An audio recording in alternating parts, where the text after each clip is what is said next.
National Weather Service in Wilmington has issued a severe thunderstorm warning for southeastern Franklin County, Ohio, northern Fairfield County, Lincoln County, until 4:45 p.m. At 4:03 p.m., a severe thunderstorm was located over Pawhuska, moving northeast at 25 miles an hour. Hazard, 60 miles an hour wind gusts and quarter-size hail.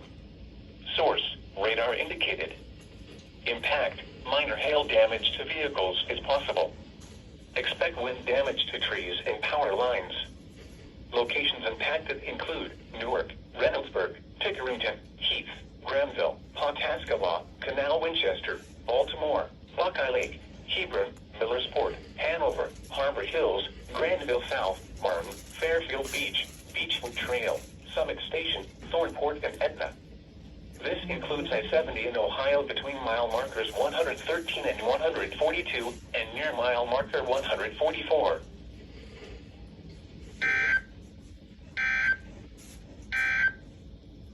A severe thunderstorm warning remains in effect until 4:15 p.m. for eastern Franklin.